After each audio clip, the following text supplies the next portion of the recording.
Shalom sahabat inspirasi yang terkasih dalam Tuhan. Firman Tuhan terambil dari Kejadian 29 ayat yang ke-25. Demikian firman Tuhan.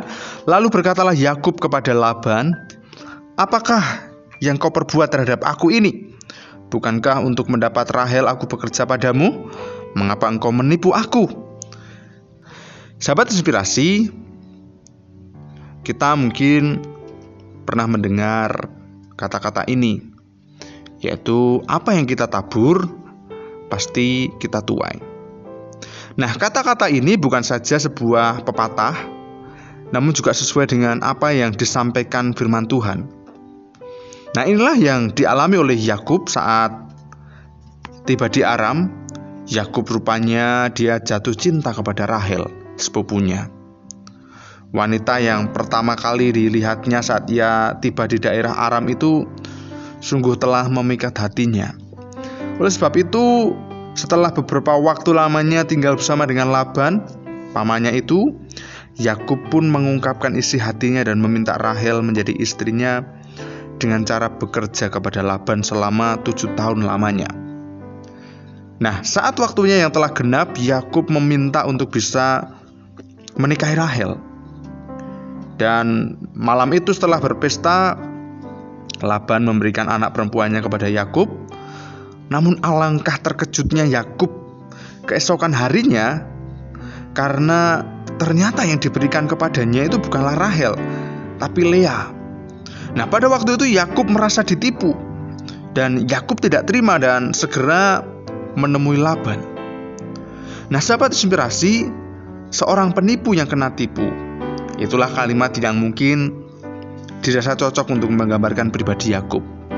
Tentu Yakub merasa kecewa dan sebel banget ketika tahu bahwa usahanya selama 7 tahun menjadi sia-sia karena dia ditipu oleh pamannya sendiri. Dan ia harus menerima kenyataan pahit untuk hidup bersama dengan wanita yang tidak pernah dicintainya.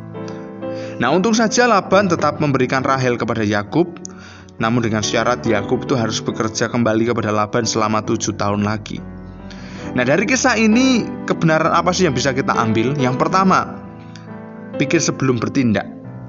Ingat bahwa segala yang kita lakukan kepada orang lain itu akan berdampak ke depan. Maka pikir dengan baik, karena apa yang kita tabur pasti akan kita tuai. Dan yang kedua, pengampunan Allah tidak berarti pembebasan hukuman. Nah, Alkitab tidak secara langsung mengatakan bahwa Yakub yang menipu ayahnya langsung mendapatkan hukuman. Namun sebenarnya Allah telah menghukum Yakub secara mata ganti mata, yaitu prinsip keadilan Allah dalam penerapan hukuman terhadap pelanggaran umatnya. Bagaimana ia menghukum orang yang salah sesuai dengan kejahatan yang dilakukannya. Nah, karena itu, saudara yang terkasih dalam Tuhan, marilah kita terus giat belajar untuk taat kepada Tuhan, sehingga kita pun menuai berkat sebagaimana yang telah dijanjikannya. Dan mari saudara kita ingat, karena apa yang ditabur orang itu juga yang akan dituainya. Galatia 6 ayat yang ke-7. Amin. Mari kita berdoa. Tuhan Yesus, terima kasih untuk firman-Mu.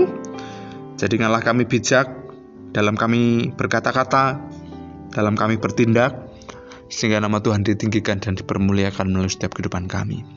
Dalam nama Yesus Kristus kami bersyukur dan berdoa. Amin.